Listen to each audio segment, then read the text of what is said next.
Let me make it bigger. Okay, now we can do it. That's better. Thank you. Thank you, Ryan. But I'll finish reading the vision. To develop globally minded citizens who have the knowledge, skills, and attitudes to affect positive change in our world. Next on my screen is Luis. Do you want to read the mission? You're muted, Luis. I'll do it, and then someone else can come in next. Okay. Academy fosters global learning opportunities through balanced education for backgrounds, with a focus on dual language immersion, an experiential learning model, and a constructivist approach. Globe inspires students to be high-performing, lifelong learners equipped to make a positive impact in the world. Okay. And then I'll go next. wait, all right. Well, Luis was teed up. Wait. All right, Luis.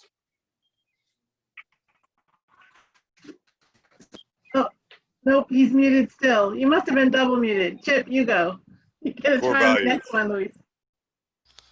Core values. The Globe Academy's core values are expressed in the acronym CREST: community, respect, empathy, sustainability, and trust. These values are expected of the governing board, faculty, staff, parents, and students. They are woven into daily life at Globe and incorporated into the curriculum. Community. We are inclusive and we nurture and support one another. I just didn't want the long one, so. Good job. Respect. Treat ourselves and each other with kindness and dignity. Empathy. We strive to understand and share the feelings of others. Sustainability. We aim to conserve our resources for optimal use in the present and future. Trust. We are committed to honesty, transparency, and respectfully sharing our thoughts and encouraging others to do the same. Beautiful. Thank you all. All right. For public comment, I had one person for today, which was Robin Brandman. I think Jen said she'd be able to make her able to speak. Yes, I can do that. If you can, if you're able to stop sharing your screen, Sharon, Sure. and then I can select her. 1 second.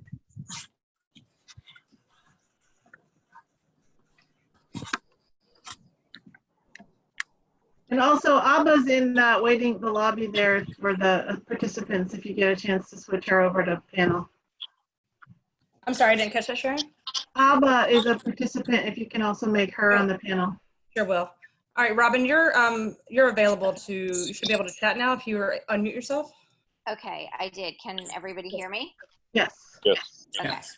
I wanted to start by saying that our teachers and staff are doing a fantastic job, and I've been really impressed with the communication from the school. It's really been exceptional. And to thank you all for your continued hard work in this unusual time. I hope that your families are safe and healthy. Before the school closure, I know that Globe was and still is facing a difficult road ahead with the prospect of the huge cut in funding. I hope that despite all of these hiccups, the board committees are still continuing to work on the tasks assigned to them, especially regarding the strategic plan. I suspect that with an impending budget cut, we may lose some of our best resources, which are our teachers. Last year, we lost a lot of great teachers, which meant many brand new teachers this year. Since we have yet to receive an official role sort job description from the admin team, I would like to know how the process for observing these new teachers and some of the old ones too. I know each teacher is required to be observed, but who was and is doing this? And is this observation process different for the new teachers? And is there even a process at all? I hope that we are continuing to look for the talent that we need to fully achieve the mission and vision at Globe. I'm also concerned about moving forward the strategic plan. I know that tonight was a scheduled report for the plan update, so I'm hoping for clarity and details. It was clear to me just from the one point of the lack of exit surveys, which was approved by the board several years ago, that no one has owned this task, and I'm sure that there are others that have fallen through the cracks. I sincerely hope that at least this task has been assigned to someone, and that we will get reports not on just the number of people who left, but their reasons and demographics so that we can accurately pinpoint our weaknesses. The lack of oversight on jobs not being done points to the flaws in our organizational development. And I hope that we will get clarity on some points tonight on the strategic plan, which is 1.1 and 1.2, which are implementing the 5-year staffing plan and clarifying the roles and responsibilities. It's been several months since we've paid a lot of money for this strategic plan, and these two points I think are critical to our continued success as a school. So as mentioned above, we also need to strengthen the point 1.4, which is implementing performance management systems for the teachers and staff. This is critical things that need to be addressed. So I look forward to hearing any of the updates and reports, and hope that we continue to focus on supporting our teachers and staff that are really the life support of our community. And I hope that you and your families all stay healthy and safe. Thank you. Thank you, Robin. Welcome, Abba. All right, so on the consent agenda, if there's no discussion, we will consider the agenda and minutes approved. And then our next item is the PTCC report with April. Hi there. So I'm going to try to share my screen here. Yeah.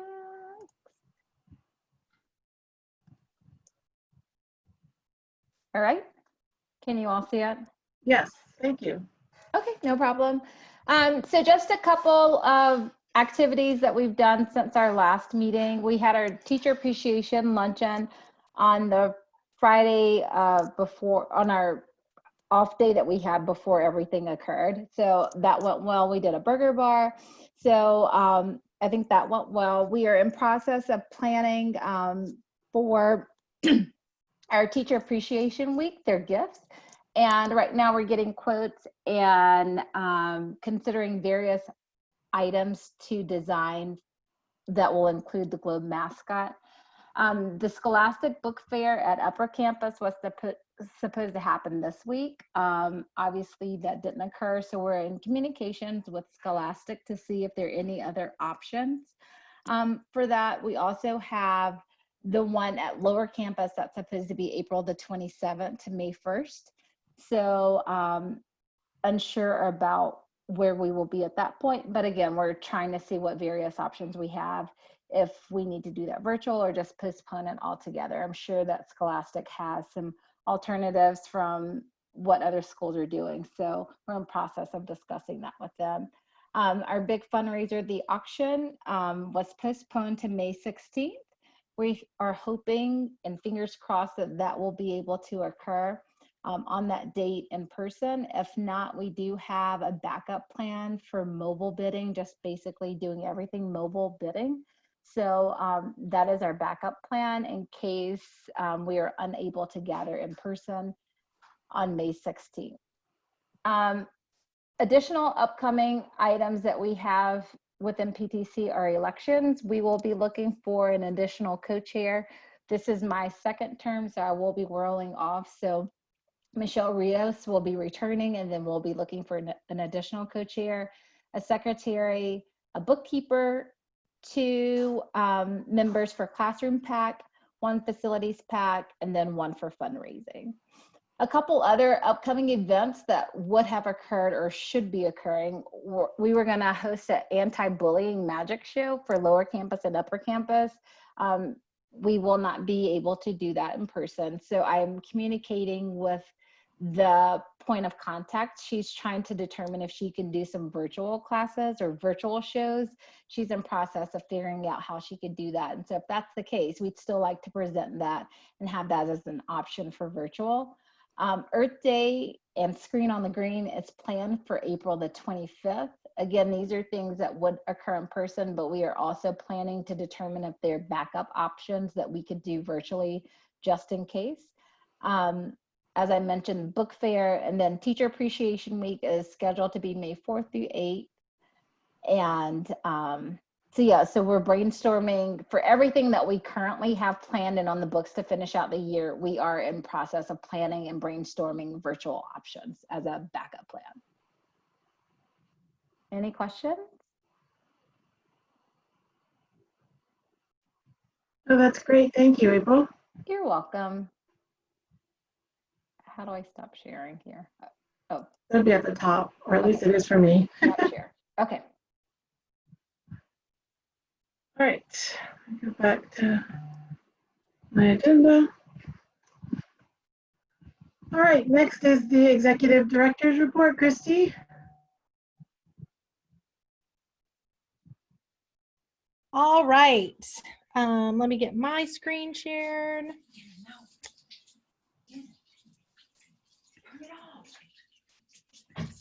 Let's see. All right, can y'all see it? Yes. Okay, great. So the first thing I want to talk about is distance learning. Y'all, I am so impressed with our teachers and our staff. I can't even begin to talk about my love for them and what they have done. It has been so wonderful. They've been able to turn on a dime, and we are really doing some good things. I really want to give a big shout out to Katia Blunt. She's the one who kind of got all of this started and going. Those of you that don't know, she has a degree in technology, educational technology. And when we were actually at a conference when all this was going down, and she looked at me and she goes, "I got this." And boy, did she. So I just want to say a big shout out to her. She really got this running and the ball moving. She then shared it with Judy. Judy jumped in and got Upper Campus rolling with it, and it was truly amazing. And I can't thank the leadership team enough. The teachers, every single teacher, no matter if they were so comfortable with technology or not comfortable with technology, they took a step forward and they made a leap of faith, and they're doing great things. I really am amazed. And parents, this would not happen without you. And we know this is not easy. We know this is what you did not sign up for. We know that. And we thank you for hanging in with us and doing what you can for our students, because we know it's hard. So this could not be done without you. It's a big team effort, and it takes all of us. So one thing that we are doing is we're constantly having conversations about how can we make this better as we move forward. Yes, we have an end date said by some higher ups, but we're not sure if that's going to stick or not. So what we want to do is make a plan all the way through the end of May, just in case. And if we get to come back, that's even better.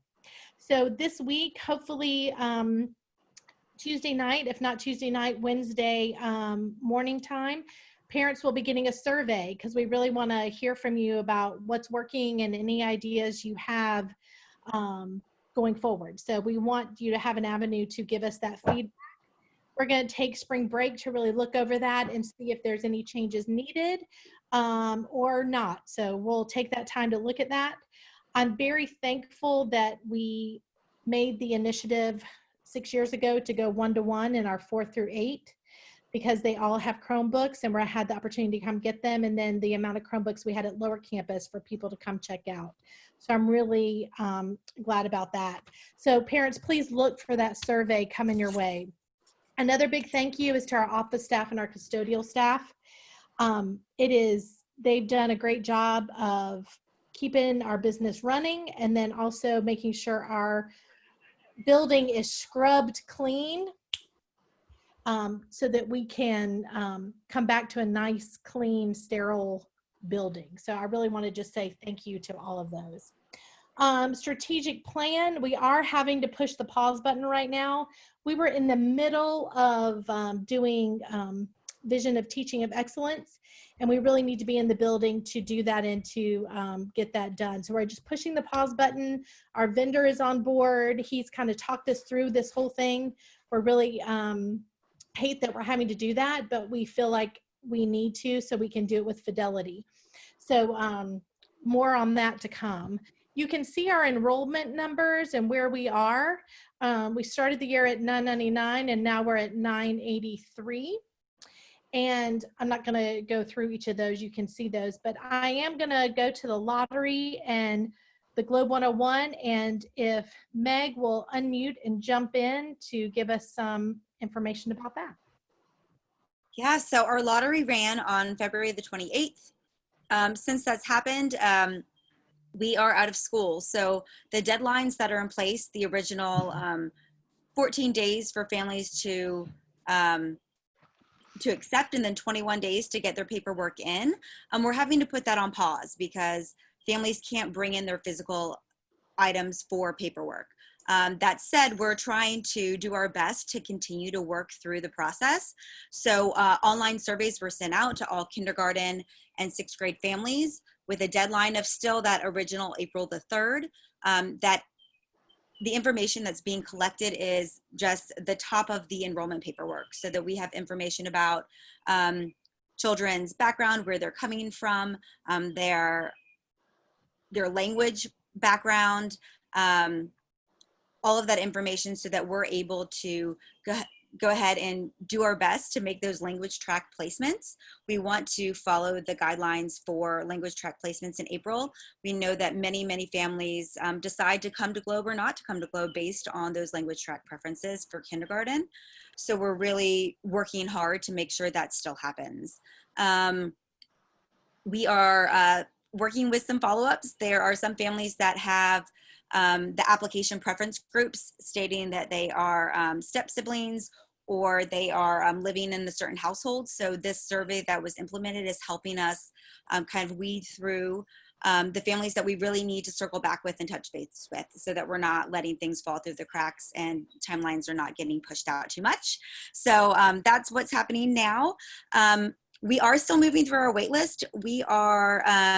We just accepted number 9 on the kindergarten wait list, so that number 10 spots, number 1 on the wait list, and in 6th grade, we accepted number 7 on the wait list. So we're working to make sure that we keep moving.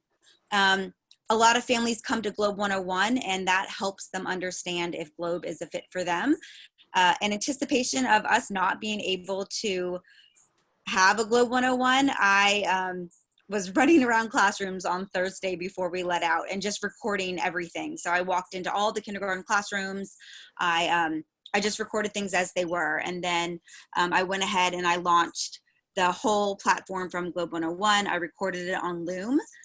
So I went through the presentation. I went through all the logistics. Judy Lamore was amazing. She did all the same things for her middle school families. We've recorded all of it and pushed it out to the families that have accepted or were on the wait list.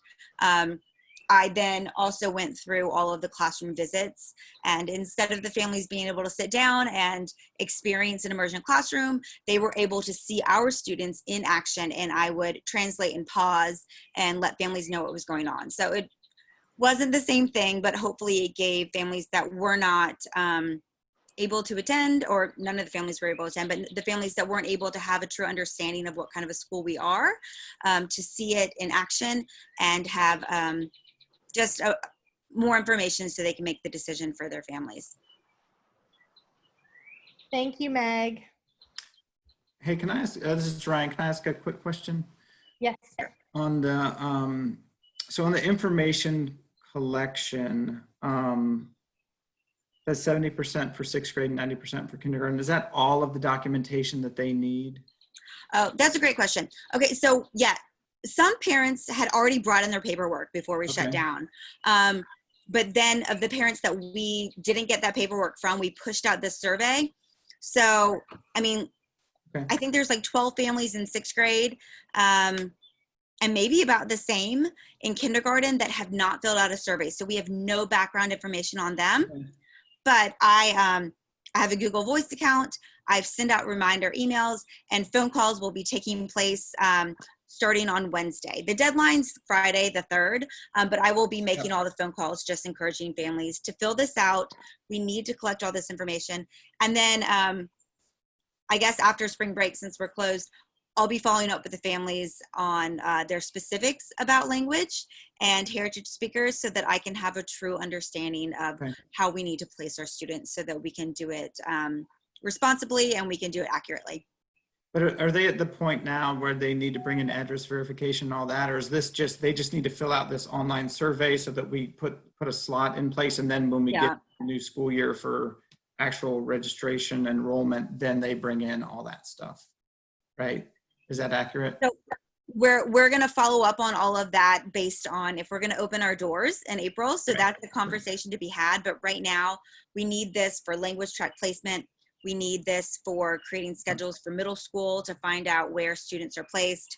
And then students that we, they have those acceptance preference groups. So if they are a step sibling, or if they, or we're seeing that they have an address of a current school outside of DeKalb County, we're able to do the follow-up on that. Okay, that's what I wondered. Okay, great. Thank you for the clarification. Absolutely.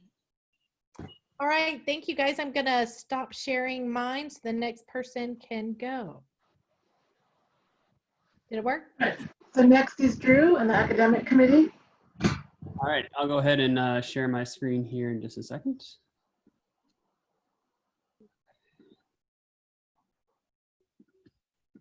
Okay, can you all see that? Yes, thank you.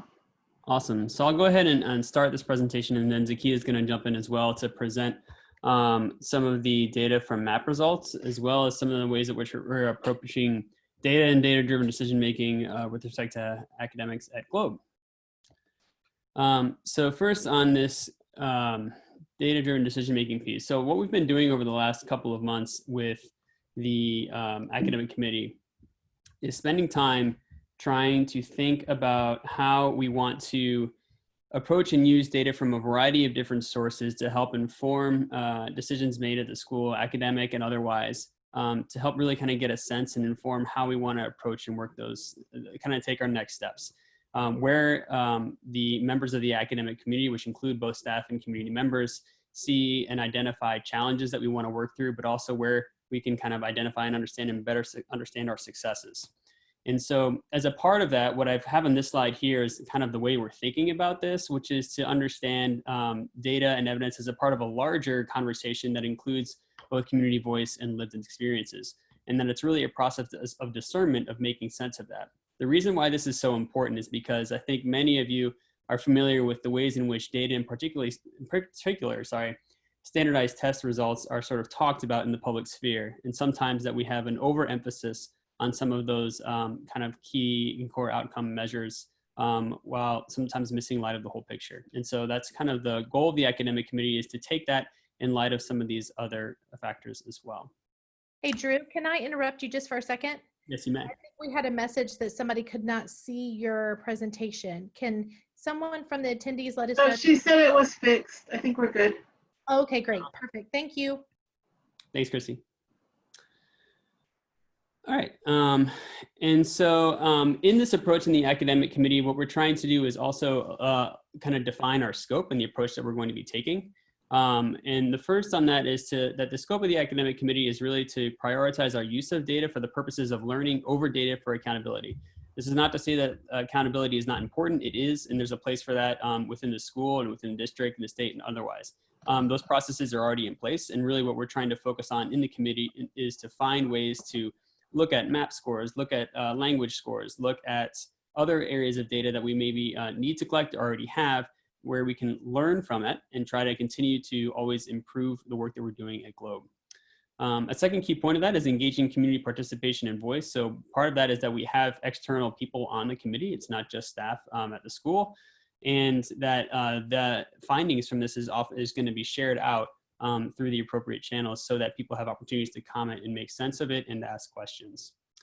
Third is that data is only one piece of that puzzle, and kind of harking back to the prior slide, that we're making sense of this within the context of lived experience and community voice. Where this is, I think, is particularly important at Globe is that Globe is a very unique model in the state. It is a dual language immersion, and the teachers and the staff that I always talk to are always thinking about how do we make sense of these broader educational questions within the context of DLI at Globe. And so that lived experience of teachers and what they're experiencing and what they notice in the classroom and what the staff are saying, I think is a key driver to this conversation. And also that piece of community voice. Also, as we're thinking about data, that we want to be mindful of two kind of key pieces whenever you're working with academic data is to respect both privacy and confidentiality. So the right of individuals to control access to themselves and confidentiality with respect to how we safeguard that data. We were going to have a meeting in March and then COVID happened. So we ended up postponing that meeting. We'll be doing this again in more detail in April, but we're going to be coalescing and bringing together some of the key questions that the committee is going to explore over the next year. And here are examples of the types of questions. These have not been determined or decided on by the committee, but are the types of questions that we could examine. So for example, in that first bullet point, how can Globe support students successfully develop literacy skills in both languages, regardless of their ability in the K through 12 years? So this is a question where we can look at things like MAP and STAMP scores, but we can also interview teachers and work with consultants and experts to really get a sense of how we want to help children learn how to develop the core competencies needed in language, how to read and to write, both in their own language as well as the target language or the language that they're learning. Or in some cases, that's both. So how do we find ways to kind of help really create that strong literacy skills in a dual language environment? Another example of a question we might look at is how Globe can support parents as they navigate a dual language immersion school environment. And so what would it look like to survey parents or talk to parents a little bit more about their experiences working with their children and how can we best support them taking on a school environment that was likely not the one that they grew up with themselves. And then third, how can Globe prepare graduating students to be successful in high school? So what could we do to look at standardized test scores or communicating with alumni or other types of data pieces that we can look at that help us better understand how Globe students are doing when they go on to high school, how do they talk about their experience at Globe, and what Globe can do to prepare them even more than they already are for success after they graduate. So those are some of the questions that we're looking at. Obviously, the academic committee is going to come back together and hone these a little bit more, and then we'll kind of share that back out again in a future report. And then we're going to actually start to dive in and develop a plan for collecting the data that would be needed to examine these types of questions. Of course, one that came up over the course of the last month that might also be relevant is to look at the work that Globe is doing in distance learning, which may also very well be a question that is explored by the committee as well. Okay, so so actually before I actually go into the map reports, any questions or comments on that before we move forward? All right, I can only see 5 phases on my screen, so I'm gonna say that it looks good. All right, here we go. So then we're going to also report today our MAP scores from winter and focus on projected proficiency, student growth, and we're also going to do a new thing called a cohort analysis where we examine one group of students over time. And I'll start off with that analysis and then turn it over to Zakia. First, for those of you for whom MAP scores may be new, a couple of key terms to keep in mind. The results that we're presenting today are going to focus on something called a RIT score, which is loosely similar to something like an SAT score for elementary school. That's not a perfect correlation, but that's one way to think about it. It measures student achievement and growth, and they measure, or the range is from about 0 to 300 or so. And students typically start at the 180 level, 200 level, and go up to 220 to 260, depending on where they are by high school. Students, you can anticipate that they would grow between 10 and 20 or a few more RIT score points each grade level. And then we'll also be comparing that to a normative group average. There was a study done in 2015 by Nuea, which says this is what the normative student in the United States would score based on their results and data. So the first is what we're going to look at is a cohort analysis, which is understanding how students fare over time, or what is the story of how students learn at Globe over time. And this graph here looks at RIT scores for students who are current 6th graders. And so the reason we chose this particular cohort is because it's the longest cohort that we have data for at Globe, going all the way from kindergarten all the way up to after they take the spring test, 6th grade. And these are those RIT scores at each grade level over time. You'll see in the blue graph, you'll see that's the RIT score kind of going up, that blue line. And the blue band around that is one standard deviation in either direction. So what you can interpret that is 2/3 of students fall within that blue band line, about roughly. The yellow line is the normative, or the average person who takes the MAP scores. And so in that yellow band is also 2/3 of participants will fit within that band. And so what we see is that Globe students, when it comes to their math RIT scores, will exceed the national average at each grade level over the course of their time. Their growth patterns are roughly similar to the norm as compared here.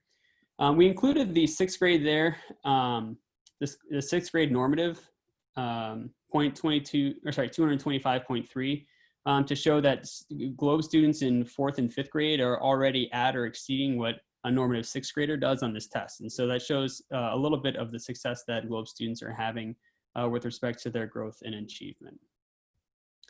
Hey, Drew, Ryan here. Yep. Could you comment on the norm group a little bit and just explain that to folks, nationally normed group and how it's selected? Yes, I would have to go back to the NUIA study to go into the full details of it, but my understanding is that it's like hundreds of thousands of tests of kids all across the United States. And what It's they're basically a national representative sample of students. Yeah, exactly. Main kind of point to know. So when you're looking at that yellow number, you're saying this is what the average student in the US would perform at. Thanks. So that gives you a sense a little bit about how Globe students compare to the norm. Now on this next slide, we can also look at those differences by race and ethnicity. And what we see here, there are now, those one line before was broken out into 3 lines for Black, white, and Latino students at Globe.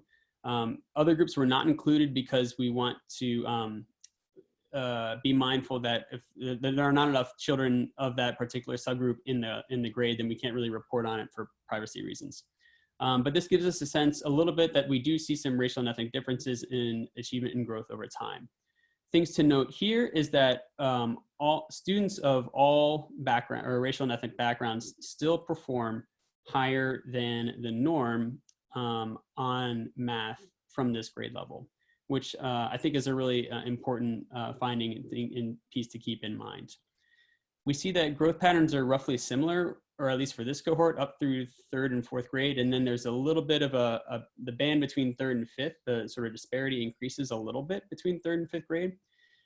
That I think would be interpreted with caution, because you'll see also with the yellow band that the standard deviation, the band is getting wider on the yellow as well. And so it's not necessarily to say that when we see those sort of widening differences over time, that's somehow different than the norm, but that's just simply a challenge that Globe, along with many other schools and across the country, are facing and are challenged with. And so these are things that we want to monitor and keep in mind and to continue to track and examine and to look at.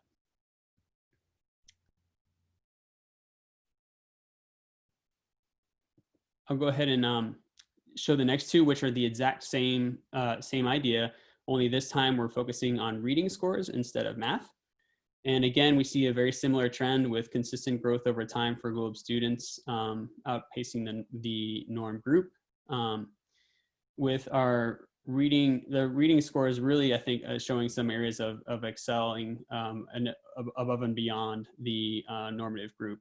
As you can see here, comparing the numbers between our 3rd and 4th graders and the norm at 6th grade, and you see some, the Globe students are doing very well. When you see the racial and ethnic differences with respect to reading, that we see kind of a similar pattern as there was before. The lines cross here actually a little bit where they didn't in the prior one. But again, we see kind of a similar pattern there. One thing that I would mention is that, again, we see here that despite having racial and ethnic differences, that all students of all groups are performing higher than national norms within this particular cohorts, and in some cases by large margins. That being said, we also want to be mindful of those differences and continue to try to close gaps wherever and wherever we can.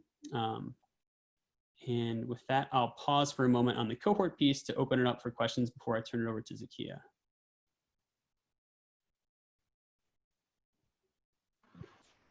Ryan and I had a chance to preview this, but this is a great view, and it's really helpful to look at it this way. Thank you. Thank you, Sharon. Hey, Drew, Monique, I'll probably better for me to send written questions. Hey, Monique, you're breaking up really badly. Was wondering at Globe and even on the national. Monique, you broke up. Can you put it in the chat box?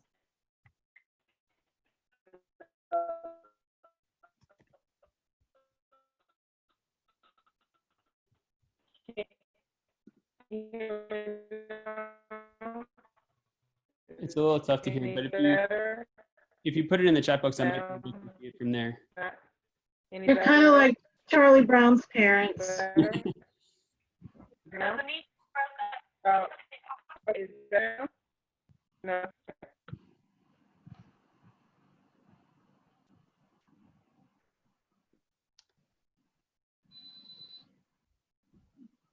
Okay, she's going to chat it. We can go on to Zakia, I think, and we'll get it in chat. Oh. Okay. All right. All right. Good evening, guys. All right, so we're moving on to proficiency for the school year 2018-19. And Drew and I thought it was important to kind of give you some background and maybe look at trends. So last school year for our 3rd through 8th graders, the map, NWEA, we have the capabilities of kind of projecting how our students will perform on the Georgia milestones in the following spring. And so we normally pull that data after we take the winter maps to see where our kids fall, to see where we might need to kind of do some remedial work or, you know, put in extra time instructionally to see where we may need to close some gaps. We pulled this data to show you that oftentimes our students outperform their map projected milestone scores. So NWEA in the map projected in 2019 that 8% of our students on the math would be in the beginning level of milestones. And in actuality, in that same school year, only 3% scored in that level. For reading, 11%, and in actuality, only 5% scored in the beginning level. And on the left side, those are really good to be lower than projected. Exactly. So in beginning and developing, we want to not hit the target. We want to be lower than what's projected. However, once you come over to this side on the proficient and distinguished side, we want to exceed the projection. So you see in math, we were projected to score 39% of our students to score in the proficient, and we actually had 48%. And we kind of banded out right here for distinguished in reading, we were projected 18%. We actually had 34% of our students. So the key point here, again, historically, Globe students outperformed their map projections on milestones. So there could be a number of reasons for that, but we don't get too concerned about the projections. We do use it to inform us on how to instruct and make sure that we're not missing anything. But historically speaking, there is a trend that we do outperform our projections. Okay. I have a quick question. Uh-huh. So those projections, those are specific to Globe, or that's saying this is what we think all classes across the Georgia will be in? No, these projections are specific to Globe and it's specific to each student, 3rd through 8th grade. So we're way better than the projections. Well, if you want to put it that way, Chip, yes, we're way better than the No, from a math standpoint, we're way better than the projections that they thought we would be. In this one in particular, the 18% to 34% is reading, and then in math, 14% to 25%, and that's in distinguished. So those are students who are above just meeting the expectations of that grade level standard. In proficient, 39%, 48% in math, 44%, 43% in reading. So yes, we're doing pretty well. Way better. Okay. So here we are, school year 2019 versus school year 2020. And obviously the year has been interrupted. We have not been able to, we're not going to administer the Georgia milestones. And we don't know if we're going to be able to administer the spring map. But we can kind of assume that the same things will happen because our projections are pretty similar as they were in 2019.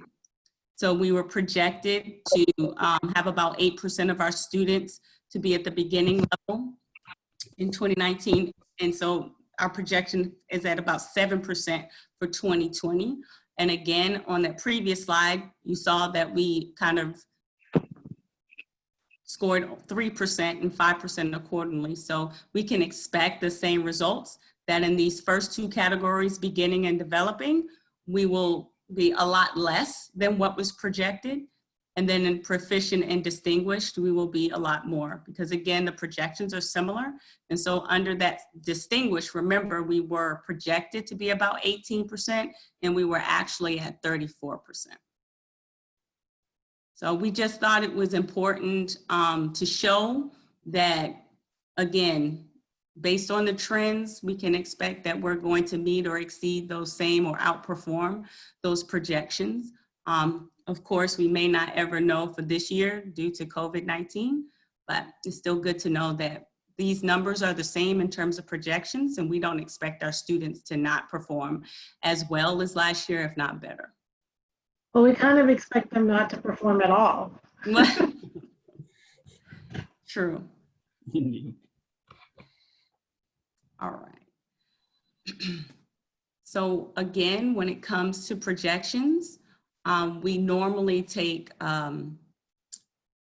we use the winter maps for two things. We can project how students are going to perform on the Georgia milestones, and we also look at their growth over time. And so the peach is the projected of 2020, and kindergarten is the observed, what the growth that they've made up until from fall to winter. Okay, as you can see, they did not hit the mark. The projection was 12.4 and their observed was only 9.5. You can see this trend all the way down from kindergarten through 8th grade. And again, this growth projected versus observed is between fall and winter, but something happens between winter and spring where we not only meet the goals, but usually exceed the goals in the springtime. So you see the projection. Zaki, do you want me to go one more slide to show that? Yes. Mm-hmm. Yes. So the projected for kindergarten was 17.7 and the actual or the observed was 19.7. And so when it says the growth, is this that they met their growth target, or this is their percent growth, or what is this? Their growth target. So they actually exceeded. More often than not, they didn't just meet it, they actually exceeded it. So again, like the key point is historically there is a gap in the actual versus the projected between fall and winter. But by the time spring map testing comes along in the Georgia milestones, we not only meet those goals, we usually outperform them or exceed them. And you could just take a look at 8th grade there, just again, just to kind of show you the growth between the projected and then the observed in math, 5.4 versus 7.1. And there could be a number of reasons why we don't meet that mid-year projection in the winter, anywhere from scope and sequence, like the order in which we teach things, or that, you know, maybe map isn't a good indicator. You know, there's too many variables out there to kind of wonder why or pinpoint exactly why. But the key point here to take away is that between fall and spring, our students exceed whatever their projected growth rate needs to be. So they're getting what they need to get throughout the school year. Can you go back one slide? This is right. Yep. So this was the reading. The one prior to that was math, and this is reading. I think this is probably just a typo unless I'm reading it wrong. In the key point, should it say not hitting MAP projections when measuring fall to winter? Correct, yes. Yes, I'm sorry, that's my fault. Nope, just making sure that was right. Yeah, because we're not meeting the fall to winter projection, but then between winter and spring, we make up for it and exceed the total target. That's right. That's very interesting and great, but very interesting. But it's like it's consistent across grades. So here's the question in here from Monique. How are Black, white, and Latino defined or identified, and what about biracial? That's a good question. So we use the same definition standards. My understanding is that is defined by DeKalb County, and so when it comes to we do collect data on students who identify as multiracial or biracial when they sign up for school or enroll in school. But the challenge is that the number of students who do that is often falls below. We need 10 students in a bucket to be able to share that and compare that with others. And so that's the one challenge when we look at the same thing for Asian Americans and Native American and other groups as well. However, we can do is. Hey, Drew, just so you know, all of that is self-reported by parents. Okay. And I think that as well that we could do some more to look at those smaller subgroups that maybe in the next report, if we look at the entire school, we might be able to see some of those comparisons that way rather than by grade level. So we could look at and see if there's some other ways to look at that so that we can do that type of analysis and share it publicly. So hopefully you can hear me better now. My laptop hates Zoom. I don't know what it is, so I'm on my phone now. But anyway, so the question regarding the Black, white, Latino one is, and I can speak from my own, is that we check Black as well as Latino, and so I just don't know where like my children fall. So kind of where is it Latino as exclusive from Black and white, and I just don't remember the form as it relates to like that educational. So really in that area, you can get someone that checks white and Latino, not necessarily as a multiracial category, but as a defining definition under Latino and Black, or Latino as a race. So I was just curious on how that works out. Yeah, I think that's a good question. I think that when doing these types of this type of work in education data, it's best to do it non-exclusively and kind of include anybody who would do the check mark for that particular group to be included in that group. But I'll need to double check because we pulled these reports from MAP. So I'll need to double check from MAP to see if they do it the exact same way. Unless Zakia or Christy, you have an idea on that as well. I'm not sure how that's translated over to MAP. Zakia, do you know how that went over into MAP, how that was captured? Just like you said, however it's reported in Infinite Campus, that's how it translates over to MAP.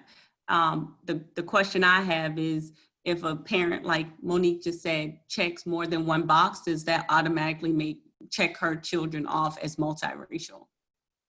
And not living in two boxes, but now living in that third box as multiracial. That I'm not sure of, but whatever is marked in Infinite Campus is what's marked in NUIA.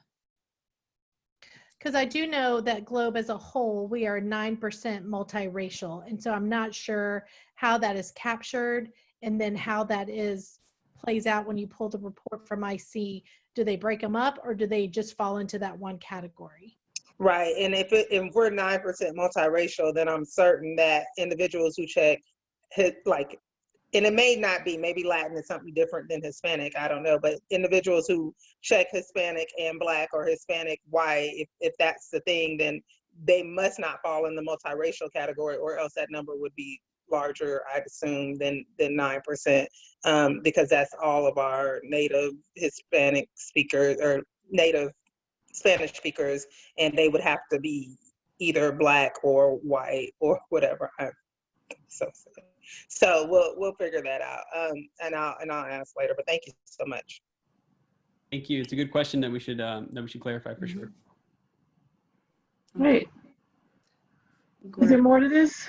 Just a few. Just a final summary here was just that the kind of 3-point takeaways from this is that on generally speaking, Globe students outperform national norms on MAP. We saw that in the cohort data.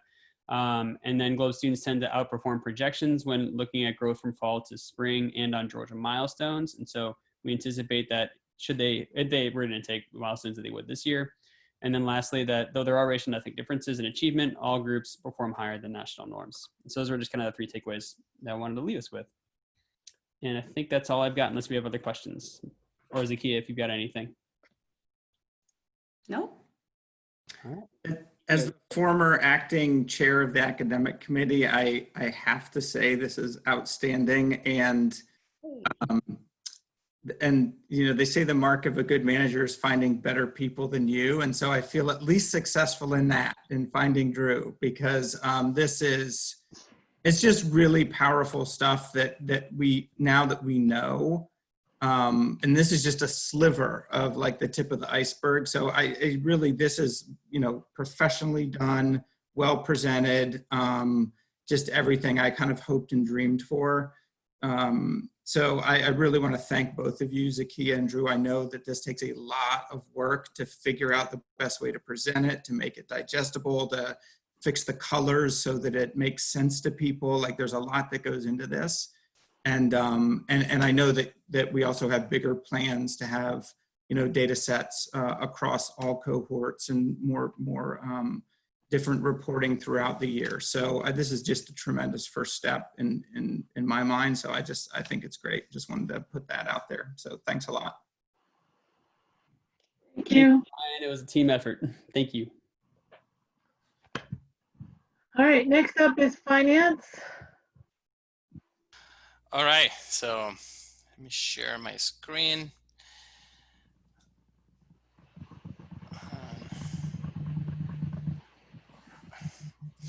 And so I'm going to spend a little bit of time on how the school is doing during the fiscal year and a little bit of time on the budget. So as of last month, the school is doing great this fiscal year.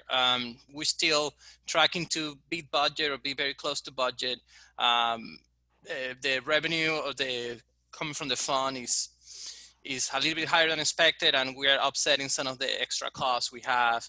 I expect the COVID-19 impact in our costs is going to be that some of the variable costs like utilities or, you know, anything that is bearable will be lower, and we're still going to receive the same revenue. So overall, I'm not worried about the current fiscal year. I think we're in good shape. And I just want to talk about the budget for the next year. So I just want to start for the beginning, like since, you know, there were some questions at the beginning about the budget and the timeline. Our school has been working tirelessly to try to get the best and fair number than we can get for the next fiscal year. Christy and our CFO, Denise, has been working really hard. Like Denise knows the QBE funding formula better than the people under the county education system. And we, you know, just to be open and honest on this conversation, since, you know, the cat is out of the bag, as we want to say, at the end of December, beginning of January, we got hit by the county that, you know, we were expecting to have a number of funding per student around $12,500 to $13,000 per student to only get to $9,000. So they told us in January that they're going to cut our funding by over 30%, and that's just kills your budget. I mean, most of our costs are fixed, as you're going to see next month. Like, we need to pay for teachers, we need to pay for facilities. And so we have been making some tough decisions on our budget, as Christy and Sharon and Ryan communicated to the teachers last month. But we also, and this all happened before COVID-19 hit. So we're kind of like the perfect storm against us, since like the communication now with the county, when we are debating our points and how can we get the fair funding that we need, has been stopped or pretty slowed down. So, but saying that, we have a meeting with the county last week. They sent a new funding formula that is looking a little bit more favorable for us. There are some points that need to be ironed out, one with the special education fund and another with the Chromebooks funding and some others formula before they issue their strategic budget. What they say so far is that they are going to be in the timeline is not going to be affected by COVID-19. I am not so sure about that, but so far that's what we know. So I have not made any changes to the budget. So far we're still working to get the best funding we can.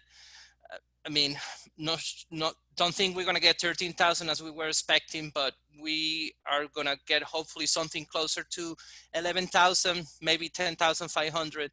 And we can cover most of our operating costs for the next year. We're in a very good financial position, and I don't think the quality of the education is going to go down because this school is great. So saying that, I mean, the expectation is to have a preliminary budget for the April's meeting, and then having public meetings. Maybe, I guess it's going to be online. I was going to make tacos. I don't think I can make tacos online, but I mean, who knows? Hopefully we have the budget with the current timeline by the end of May. We have Luis, if you have it online, you might be able to have a better chance of beating Chip's record. Yeah, Luis, I was going to say the public meetings on the budget are the definition of social distancing. So you don't have to worry about that. You're 600 feet away from anybody, so it's fine. Yeah.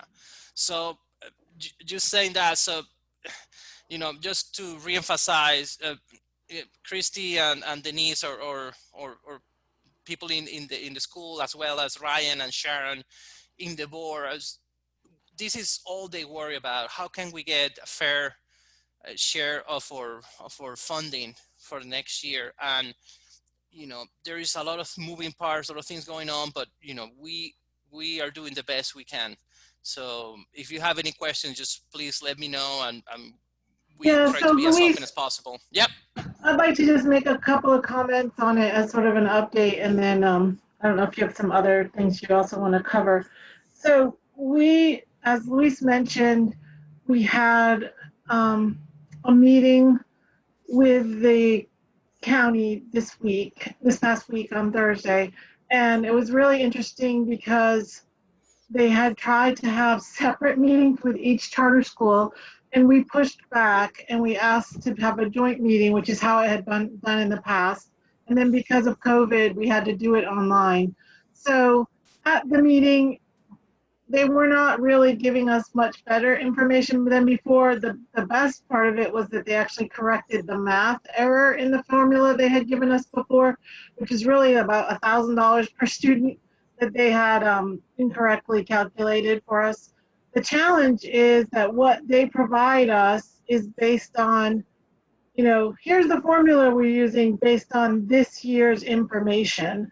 And until we get to maybe May, but maybe July, we don't know how that works out, because each year the state takes everything we submit to them, the information about how many students we have, all our staffing, and there's actually calculations made based on each teacher, how many years of experience they have, what their training is, and that all goes together to do this big magic calculation that figures out our allocation.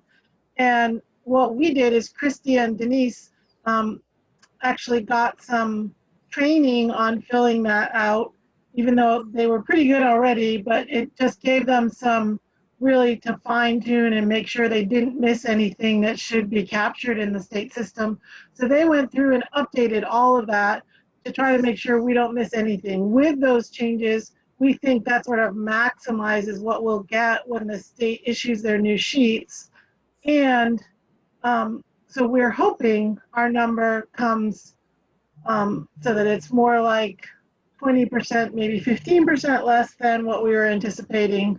Doesn't look like we're down at 30% anymore, but it's still a reduction and it's still not what we're expecting. And there's still a few challenges with the county.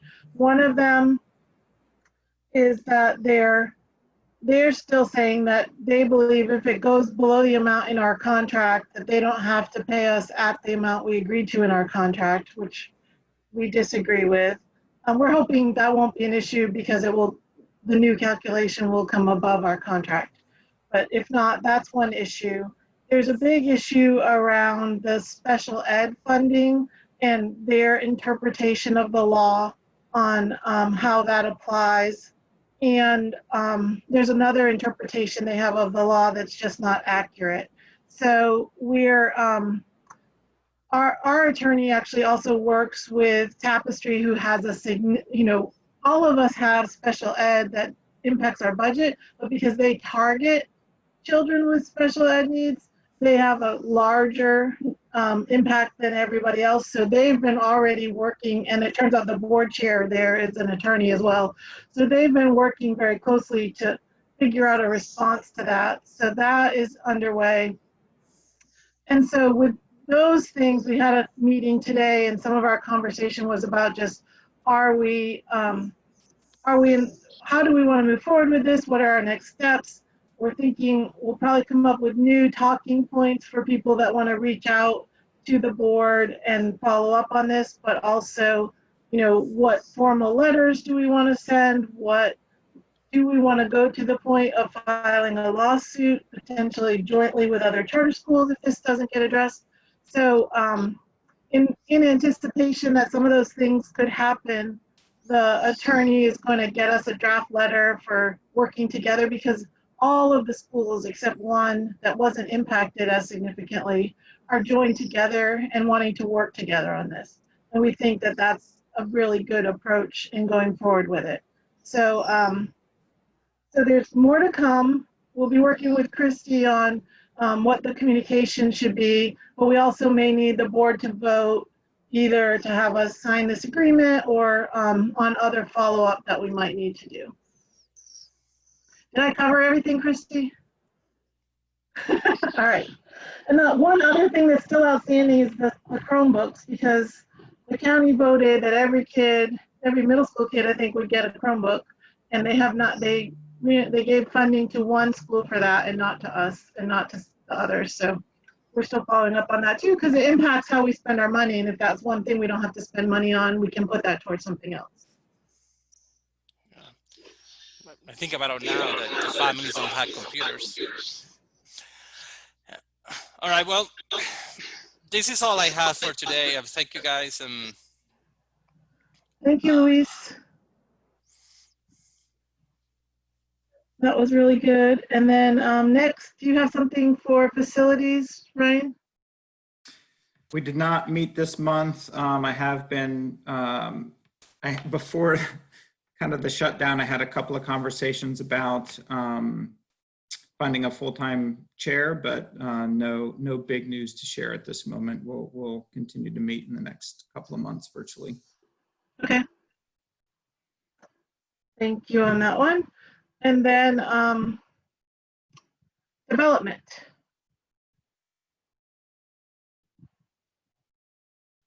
Second. Okay, can you guys see that? Yes. All right. We did not have our March meeting either because of COVID. My work had some pretty severe layoffs, so I needed to focus on that. So we postponed it, and we'll meet hopefully sometime in April, if not at our normal scheduled meeting. I was not able to get updated fundraising numbers from Denise because she's also doing a million things at once. So I just included the one from our last meeting, which goes through the end of January. So you can see those. I'm not going to go in detail with that tonight. For database management, we are looking for that all-in-one solution. I'm continuing to reconcile the data that I have from all of our major fundraisers from the beginning of time and getting that into one clean spreadsheet that we can then upload to this, this solution that we're looking for. We have FG Beauregard, who's a parent at Globe, is helping to research some options for us. Denise had mentioned Classy as a possible vendor who keeps bugging her, I guess. So we're gonna look into see what they're able to offer. But the two big ones that we're really looking into are eTapestry and Bloomerang.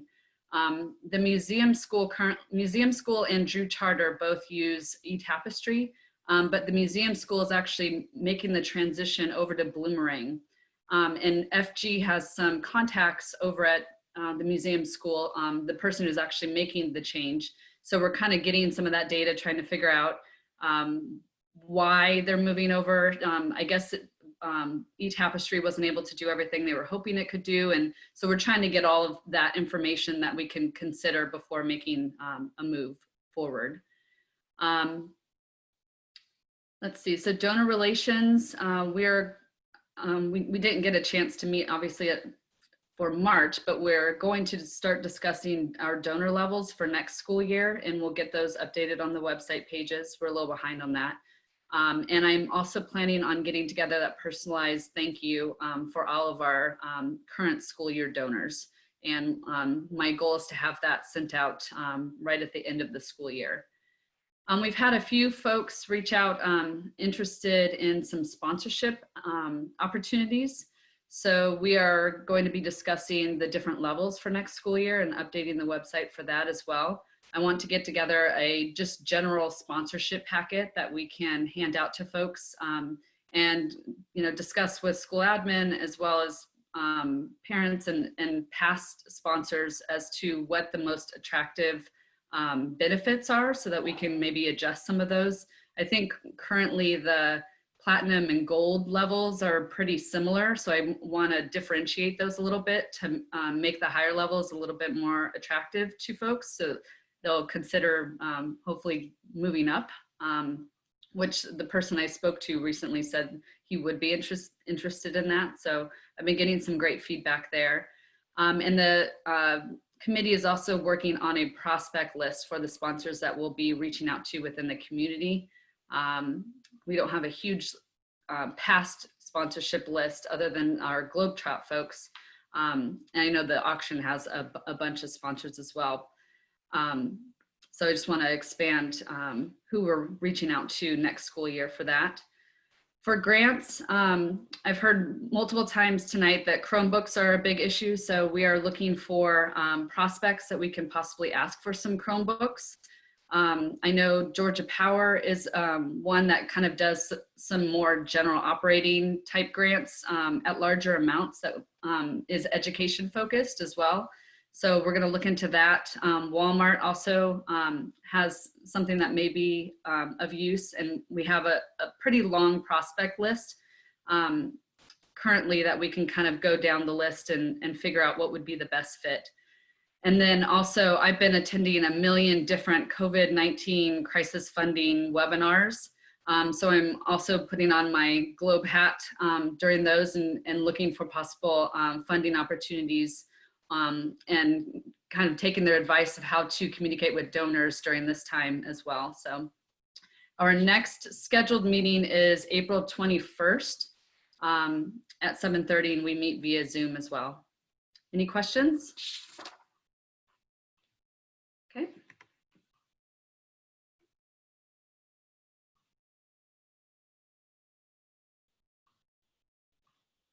I lost my microphone for a minute. So for the communication committee, Jonathan and Ryan, did we want to actually vote Jonathan in as the chair of that committee at this meeting, or did we want to wait?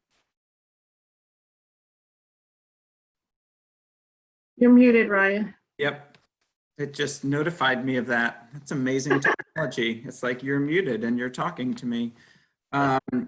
Yeah, I think that would be good if we kind of know Anita's pretty busy, and I think Jonathan's ready to jump in. So I would. I don't know if I want it anymore with everything that's going on in the world. So hurry before I think you can keep it for one more month. So I'm ready. And I think I can help Megan with some of the database stuff as well. That's a real relationship between development and communications to make sure that we've got one centralized list where we know what we're saying to people and what they're doing for us. So Yeah, I think that'd be good. Agreed. So All right. Is now the time for that? I think so. All right. I move to appoint Jonathan as the chair of the Communications Committee effective immediately. I'll second. All right, all in favor? Aye. Aye. Aye. Hi. All right, thank you. Thanks, everyone. Great. All right, then I forgot to look at who was after communications, and now my screen is full. Let me look. I think it's me. Governance. Yeah. So we've had 2 meetings. The committee's met twice. We met in April and we met March 18th, and we've made really good progress on 2 work streams. One is the bylaws, and the other one is the staff handbook manual.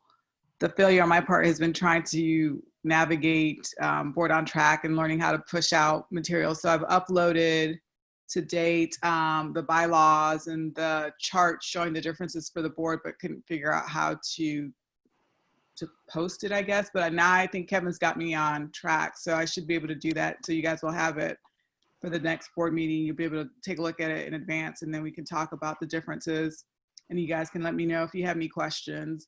And then we also have had a round of the staff handbook looked at by the school stakeholders, the administrators. And I believe, Christy, you can correct me if I'm wrong, you guys have submitted comments back to Karen. And so I just need to take a look at those, and then I should be able to push those out for our next board meeting as well. Okay, great. That's a good one. Thank you. And then what's the strategic planning update? Is there one other than what you said at the beginning, I guess is my question. Is Katie on here? Yes, I'm here, and I'm having trouble with my internet connection or speed, so we're gonna see how this goes, but I'm gonna try to share my screen. It's a great. Hold on 1 second. Well, I say I'm going to. Here we go. Can you guys see it, or do I need to swap? We can see it. Okay, perfect. So it's woefully short today, unfortunately, because as Christy said at the beginning of her report, we've pushed the pause button with North Star, and I guess if there's a silver lining in pushing the pause button, it's that we will continue we'll be able to resume several months work with them when we're ready to restart. So we're not paying for their services at this time, so to speak. But there's just too much other stuff going on, and the teachers understandably have been working to reorganize their approach to the curriculum. So there are plans to continue to develop and finish the Globe dashboard and keep with for data purposes, and that work can still be done virtually. So that intention is still there, and the goal is to post it by the end of the year for the work that was completed this year, so that it's available for folks to see. Any questions? Hey, Katie, it's Ryan. So is the Globe dashboard you're referring to the summary of all of the strategic planning initiatives, or is that something else? Go ahead, Christy. Thank you. She's like seriously nodding. The Globe dashboard is what we're working on, that it's going to be one place that will house all of our data that we've never had before. It's going to be attendance, it's going to be enrollment, it's going to be academic achievement, it is STAMP and milestones and MAP, everything in one place so we can see how everything, it'll be easy to see trends and what's happening. So that is what we're continuing to work on right now. It's pretty labor intensive just because we've got to pull it all together. But that's one piece that we are not stopping working at this time because we can all still put our hands in it and keep working. Okay. Just something to think about. I know that like the world is upside down right now. But this is an area that particularly feels like we kind of keep thinking we're going to hear something and keep thinking and then like we just don't. And so I think I would put in a vote for like any news or even incomplete information would be beneficial to at least know where we are. So, you know, I'm a pictures person. It doesn't need to be 70 slides, but if we had a couple of slides that just summarized like a reminder, refresher of all of the initiatives that we agreed to, I mean, highlight all the hard staff work that's already been done because we know a lot of it has been done, but like we haven't physically been there. So I think it will help the board have some comfort to know how much work has been done. Absolutely, Ryan. That is what our goal is for next month, is for y'all to get all the information. We were well on our way getting there, and then this all happened. And so that's why we had to push that back. But definitely, because it's really impressive when you stop and think of everything we've actually accomplished this year. Yes. And so that's what I want everybody to see. Yeah, exactly. That's kind of and that's what I was assuming also that you were already a long ways along. And so there's probably just like these last couple of weeks, it was hard to get everything to the finish line and polished and together. But, you know, if that's doable in another month, and I would even say if, you know, dial it back from whatever, if you had, you know, grand plans for a huge presentation, but now we just want to do an executive summary, even that, I think would be helpful for folks, just to keep that part of the momentum going, recognizing the craziness that's happening right now. So again, my 2 cents, but yeah, we're on the same page. We usually are, Christy, you and me. All right. So Monique, do you have something for diversity? I do. And I'm so sorry I didn't get a report together to add. So I'll just briefly say that the committee did not meet in March, obviously, for very obvious reasons. But I have been building questions, DEI questions, a lot of them related to the school's COVID response and how it affects our socioeconomically diverse students and how it's just general populations, our gifted children, our special needs children, and those things kind of fall within our committee's purview.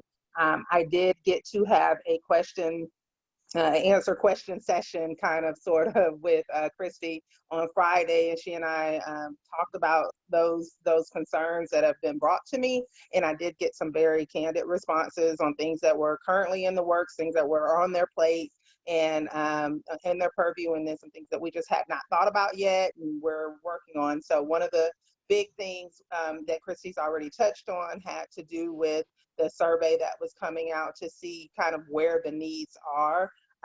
For instance, one of the questions were, you know, do all of our students have devices? And is this something that our community can assist with at this time if there are students that don't have Chromebooks or something other than like a parent cell phone, or someone who thought that they would be okay for a short period of time, and now that it's been extended, maybe whatever they're using isn't working, and what are we doing as a community to make sure that that's not happening?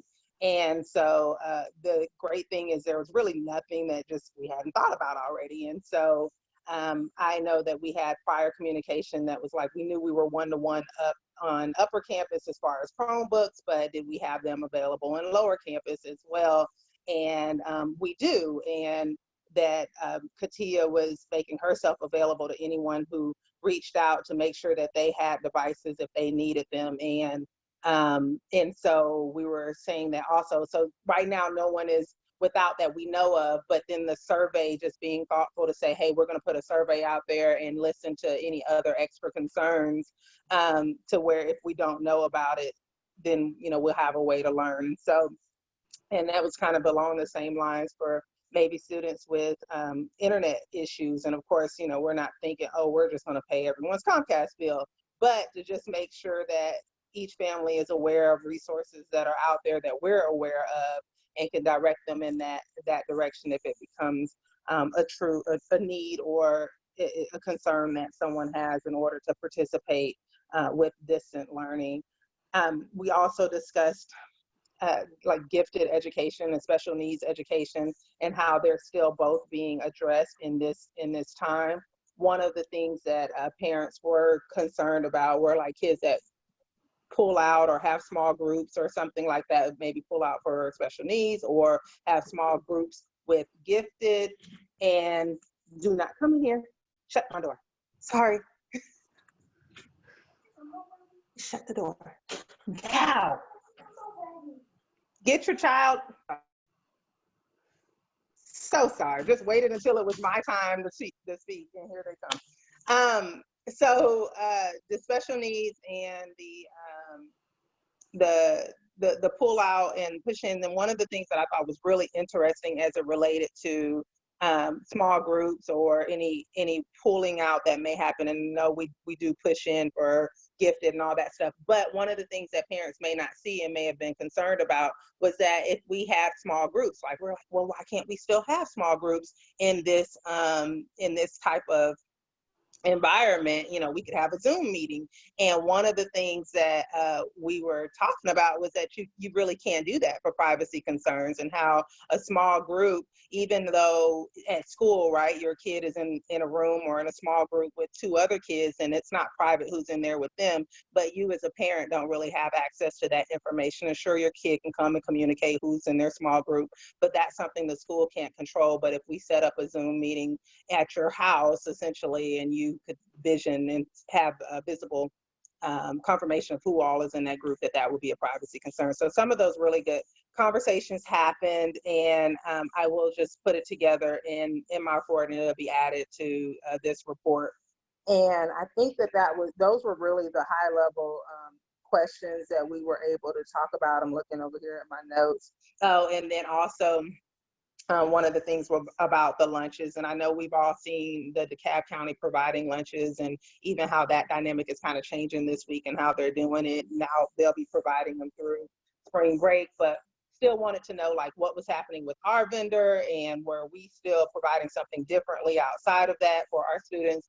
And Christy did let me know that the county did reach out to them, or they did work with the county to make sure that the county was providing and servicing our students, as well as intentionally servicing our students as well as the rest of the county, and we weren't kind of left to our own devices on that. So that was really good to know that they were thinking of us and were willing to take that on.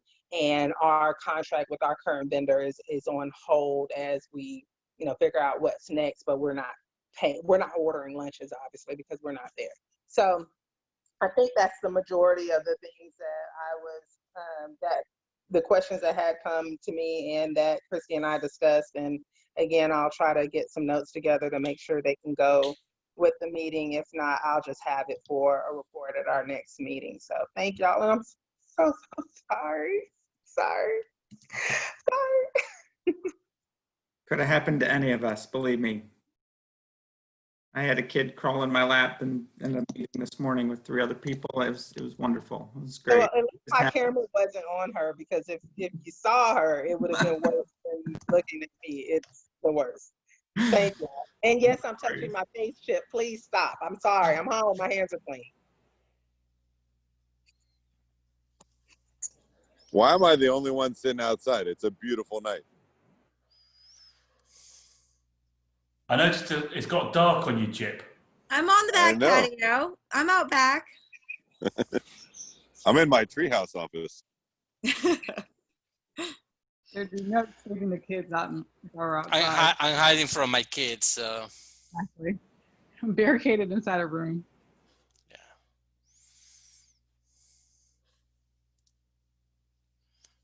You're on mute, Sharon. Sharon has a little Japanese wall behind her. What is that? Yeah, I use that for work. And I can be anywhere and you don't know. So do we have an update, Ryan, on the evaluation committee? We do not. That's fine. We've had a lot going on. Yeah, We do meet.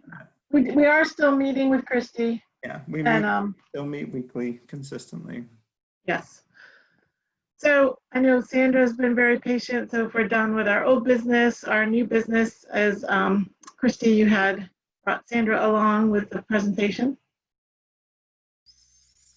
Thank you, Sandra. Sandra, if you want to go ahead and unmute and share your screen. All right, so we have some very exciting news. Let me just,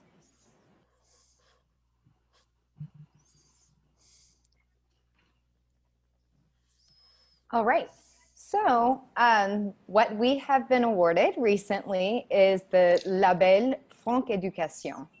So what that means, it's a accreditation by the French government. It's done by the French Ministries of Foreign Affairs, the French Ministries of Foreign Affairs and Education, the Agency for French Education Abroad, and another NGO that is Mission Laïque Française. So usually one of the best things about this is a lot of schools, this takes them several years to get this type of recognition. So we had said that initially, since last year there were 28 schools in the United States that had this, this type of award now, and then there were 295 in the world. So this is all over, you know, everywhere. Now, this past year, so the numbers are updated now on their website. So now there's only 34. There's 34 in the United States. We're one of those. And then in the world, there's 302. So there are only 7 new schools that were added to that list. And Globe is one of those. So, which is really remarkable. If you go to their website, and so when you see these numbers up there, they're actually updated at the moment. But if you go to the website, ours is actually the first one that comes up. When you look under United States, you'll see Globe there. Are you guys able to see? Okay. yes. Awesome. That was fantastic, Sandra. So one of the things we had to do in this application, we sent this in, it took a year to get this approval process. We had to prove that we had enhanced French instruction and that French language instruction, and then French content instruction equated to at least 20% of the education at Globe. So that was one of the things that was part of their requirement. We also had to show that we had specialized French teachers that had master's degrees. We also had to prove our evaluation by STAMP that we do every year, that we have a French-speaking environment in the schools, and the resources and the cultural affairs that we do, the events that we have at the school, and then that we have a very strong staff development person, coordinator, or strong program that we have that is specific to language. So we got all of that. We have that. We went through all of that. So now what we have in return is we are recognized on the French government's website. So a lot of our students, our new students that came in from other countries and were relocating here to Atlanta, actually came through the website. So they contacted Meg in admissions because of this. They had already seen us there. We have enhanced resources for teaching. So through the French government, we have access to some of those resources as well as reduced rate for those resources. We have a partnership with the French government in terms of recruitment and hiring highly qualified DLI teachers and assistants, as well as support for cultural events. And then the best part of all is we have that international recognition that not many schools have. So we're really, really excited. This is not something that comes easily to schools. Like I said, several schools, it takes them 4 years to do it. And us at Globe, we were able to get approved the first time we tried. So great news. That's Thank amazing. you. Thank you. Great. Awesome job, Sandra. That's wonderful. Magnifique. It really is a special honor, and Sandra put a lot of hard work and sweat and tears into that application. So she got everybody together and it did a great job. Thank you. Good job. The one other thing that we have is we needed to formally elect Abba as chair of governance committee. I just saw that on my notes. So if we can do that, we'll be almost done. You need somebody to make a motion? Yes, in the dark. I'll move in the dark to formally elect Abba as the head of the governance committee. I'll second it. All in favor? Aye. Aye. Aye. I'm raising my hand. Thank Are you really guys. raising your hand? Is the tree falling? You're not. Thank you. And I just want to reiterate what Christy said at the beginning. I mean, the way that Globe has been able to pull together, and Katia and Judy, what we've done is just, I mean, from everything I can see, we're doing something more impressive than just about every school, and we did it more quickly, and we're being adaptive and getting input and flexible. So it's all fantastic, and I really appreciate it. And thank you very much. So our next meeting should be April 27th. If nothing changes, I don't expect anything to, it'll be Zoom again. So those of you who were participants, if there were any issues or anything, can you reach out to Jen Parker and just let her know? Because we want to make sure this works for folks participating as well. And I think on the board too, if you guys had any feedback, please reach out to Christy or Jen. And thank you all. And if we can get a move to adjourn, that would be great. I move to adjourn. I'll second. All right, all in favor, say aye. Thank you all. Stay healthy. Thank you. Good night. Bye. Have a good night. Night. Good night, everyone. Good night. Hi, everyone.